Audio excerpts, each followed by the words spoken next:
Hello दोस्तों, स्वागत है आपका हमारे इस YouTube चैनल पे।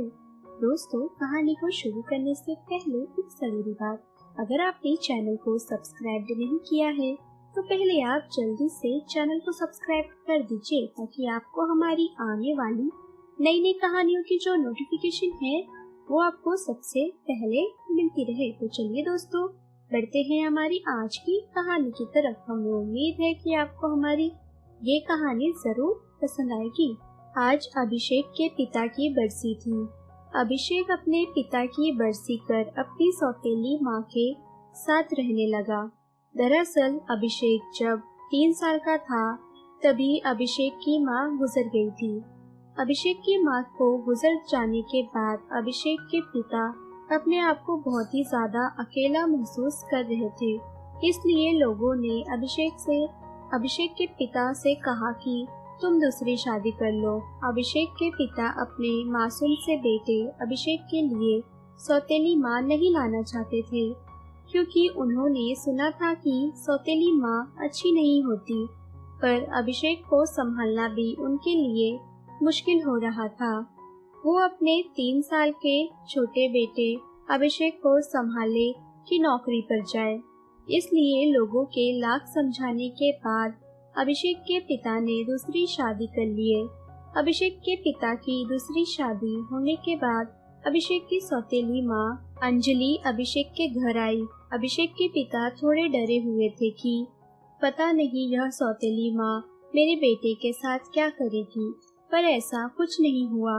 अंजलि अभिषेक को अपने बेटे से भी बढ़कर प्यार करने लगी और धीरे धीरे अभिषेक भी अपनी सौतेली माँ अंजलि के करीब होते गया। यह सब देखकर अभिषेक के पिता को थोड़ा सुकून मिला कि चलो अभिषेक अपनी दूसरी माँ अंजलि के साथ घुल मिल गया है। समय अपनी गति के साथ चलने लगा। समय तो किसी के लिए रुकता नहीं। अभिषेक की सौतेली माँ अंजलि की अपनी कोई भी औलाद नहीं हुई। अभिषेक अब धीरे धीरे बड़े होते गया, यानी कि अभिषेक अपनी जवानी की दहलीज में पहुंच चुका था। एक दिन अचानक अभिषेक के पिता का एक्सीडेंट हो गया और मौके पर ही उनकी मौत हो गई। अभिषेक के पिता सुभाष के गुजर जाने के बाद अभिषेक और अभिषेक की दूसरी माँ दोनों अपने आप को बहुत अकेला महसूस करने पर होने को कौन टाल सकता है। जो होना था वो होकर ही रहता है।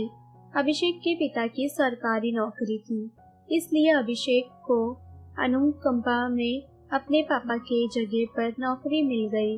अभिषेक की सरकारी नौकरी लगने के बाद अभिषेक की शादी के लिए एक से बड़े बड़े घर से रिश्ते आने लगे। अभिषेक की माँ अंजलि ने अभिषेक की शादी प्रिया नाम की एक लड़की से करवा दी। प्रिया दिखने में बेहद खूबसूरत होने के साथ साथ बहुत ही अमीर बाप की बेटी भी थी, पर अंजलि प्रिया से इतना प्यार करती कि प्रिया को तो पता ही नहीं चला कि अंजलि उसकी सौतेली सास है। शादी के लगभग 1.5 साल बाद प्रिया ने एक बेटे को जन्म दिया। अंजलि बहुत खुश हुई और अपने पोते सौरभ से बेहद प्यार करने लगी। अब धीरे धीरे सौरभ 5 से 6 साल का हो गया था। अंजलि का दिन अपने पोते सौरभ के साथ बहुत ही अच्छे से गुजरता। अंजलि सौरभ के खाने पीने से लेकर हर छोटी बड़ी चीज का बहुत अच्छे से वो ख्याल करती। प्रिया का काम सिर्फ और सिर्फ खाना बनाना था। सौरभ की पूरी जिम्मेदारी तो उसकी सास अंजलि के ऊपर था। सौरभ भी अपनी दादी अंजलि के साथ बहुत घुल मिल गया था। सब कुछ बहुत अच्छे से गुजर रहा था। एक दिन प्रिया की एक सहेली प्रिया से मिलने उसके घर पर आई। उसने सौरभ को देखा कि वह तो प्रिया के साथ ज्यादा नहीं रहता, उसका ज्यादा समय तो उसकी दादी के साथ गुजारता है। यह सब देखकर प्रिया की सहेली प्रिया को भड़काने लगी और कहने लगी कि तेरी सास तो तेरे बेटे को तुझसे दूर कर देगी।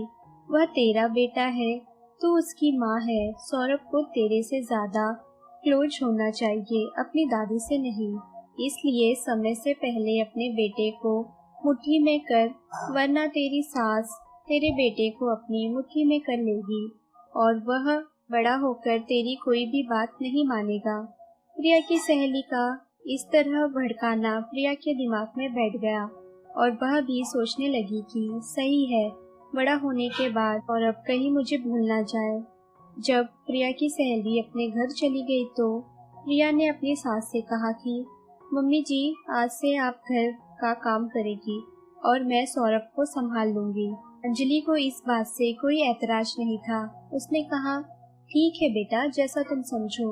अगले दिन से अंजलि घर के काम करने लगी और उसकी बहू प्रिया अपने बेटे का ख्याल।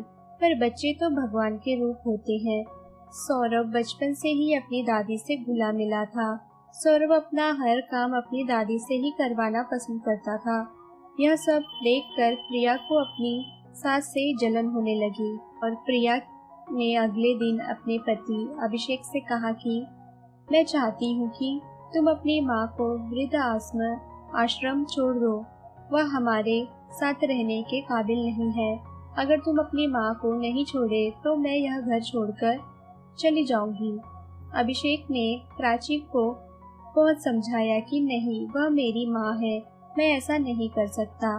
पर प्रिया अपनी जिद पर ही अड़ी हुई थी।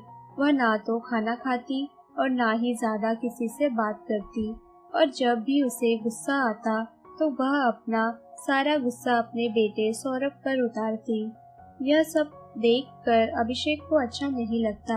अभिषेक के कानों में प्रिया बार बार यही भरती कि अगर तुम अपनी माँ को नहीं छोड़े तो मैं अगले 2-3 दिनों में यह घर छोड़कर कहीं चली जाऊंगी। एक दिन अभिषेक की माँ अंजलि ने ये सारी बातें सुन ली कि प्रिया अभिषेक से हर रोज लड़ाई करती है कि तुम अपनी माँ को वृद्ध आश्रम छोड़ दो। अभिषेक भी इस रोज रोज के कचकच से परेशान हो चुका था। उसने प्रिया से कहा, ठीक है, कल ही मैं माँ को वृद्ध आश्रम छोड़ दूंगा। एक कोने में खड़ी अंजलि अपने बेटे बहू की सारे बातें सुन ली कि उसकी वजह से उसके बेटे बहू का रिश्ता खराब हो रहा है। प्रिया उसे वृद्ध आश्रम छोड़ने की बात करती, पर अभिषेक इस बात के लिए तैयार नहीं था। पर आज तो अभिषेक भी अपनी माँ को वृद्ध आश्रम छोड़ने को तैयार हो गया। यह सब सुनकर अंजलि बहुत दुखी हुई, पर करती भी तो क्या। वो रात का खाना खा अपने रूम में सोने के लिए चली गई। बिस्तर पर जाते ही अंजलि अपने मन में सोच सोच कर रोने लगी थी कि आज अगर मेरी खुद की औलाद होती तो शायद ऐसा नहीं करती। यही सब सोचते सोचते अंजलि की आंख लग गई। जब अंजलि गहरी नींद में सो गई तो उसके सपने में उसके पति आए और वो उसी सपने में अंजलि से और कहने लगे, अंजलि, अभिषेक के करतूतों के लिए तुम मुझे माफ कर दो। तुमने सौतेली माँ होकर भी अभिषेक को सगी माँ से भी ज्यादा प्यार किया है। और अभिषेक और उसकी पत्नी दोनों को तुम्हारे प्यार की कदर नहीं है। अंजलि ने रोते हुए उसी सपने में अपने पति से कहा, जाने दे, आप चिंता ना करें, जो मेरी किस्मत में है वह मुझे मिल रहा है। अगर मेरी किस्मत अच्छी होती तो मेरी भी कोई औलाद होती। यही सब बातें कहने सुनने के बाद अंजलि की आंखें अचानक से खुल गई। अगली सुबह अभिषेक ने अपनी माँ अंजलि से कहा, माँ तुम जल्दी से तैयार हो जाओ। अंजलि अभिषेक के कहने पर तैयार होने लगी, पर उसकी आंखों से आंसुओं की धारा रुक नहीं रही थी। अंजलि जब अभिषेक के साथ वृद्ध आश्रम को निकलने लगी तो उसके पोते सौरभ ने अपनी दादी का हाथ पकड़ लिया और कहने लगा, रुक जाओ दादी, मैं भी तुम्हारे साथ चलूंगा। सौरभ का ऐसा करना देख प्रिया एकदम डर गई और उसने सौरभ से कहा, सौरभ तुम यहाँ क्या कर रहे हो, तुम कहाँ जाओगे? सौरभ ने गुस्से में अपनी माँ से कहा, अगर माँ दादी वृद्ध आश्रम रहने को जाएगी तो मैं भी उनके साथ जाऊंगा, और अगर नहीं गया तो बड़े होने के बाद आप दोनों मेरी शादी करवा दोगे। जब मेरी शादी हो जाएगी तो मैं आप दोनों भी मेरी पत्नी के ऊपर बोझ बन जाओगे, इसलिए मुझे भी आप दोनों को भी वृद्ध आश्रम छोड़ना पड़ेगा। इसलिए मैं सोच रहा हूँ कि मैं दादी के साथ चले जाऊँ और आप दोनों को वृद्ध आश्रम जैसी जगह पर ना रहना पड़े। अपने नन्हे से बच्चे सौरभ के मुंह से यह सब सुनकर प्रिया की आंखें खुल गई और वह अपनी सास अंजलि के पैर पर गिरकर उनसे माफी मांगने लगी और कहने लगी कि माँ जी, मुझे माफ कर दे। इस छोटे से बच्चे ने आज मेरी आंखें खोल दी है। आप कहीं नहीं जाएंगी। अभिषेक भी अपनी माँ अंजलि से माफी मांगने लगा और कहने लगा, माँ, इस गुनाह के बाद तो भगवान भी मुझे माफ नहीं करता, क्योंकि आप मेरी सौतेली माँ होने के बावजूद भी आपने मुझे इतना प्यार दिया कि मुझे कभी एहसास ही नहीं हुआ कि आप मेरी सगी माँ नहीं, सौतेली माँ है। और शायद प्रिया को आज पता चलेगा कि आप उसकी सगी सास नहीं बल्कि सौतेली सास है। हाँ, मैं भगवान से बस यही दुआ करूँगा कि हर जन्म में आप ही मेरी माँ रहो और मैं आपकी कोख से जन्म लूँ। इतना सब कुछ होने के बाद अंजलि अपने बहू बैठे और पोते के साथ रहने लगी। आज हम अपनी माँ बाप की कदर नहीं करेंगे तो कल के समय में हमारे बच्चे भी हमारी कदर करना भूल जाएंगे। इसीलिए माँ बाप की सेवा जरूर करें और अपने बच्चों को भी यही सिखाएं। तो दोस्तों, ये थी हमारी आज की कहानी। अगर आपको हमारी ये कहानी पसंद आई हो तो कहानी को लाइक और शेयर करना ना भूलें। दोस्तों, अगर अभी भी आपने चैनल को सब्सक्राइब नहीं किया है तो पहले आप जल्दी से चैनल को सब्सक्राइब कर दीजिए, ताकि आपको हमारी आने वाली नई नई कहानियों की जो नोटिफिकेशन है वो आपको सबसे पहले मिलती रहे। तो चलिए दोस्तों, हम फिर मिलेंगे अपनी एक और आने वाली नई कहानी के साथ।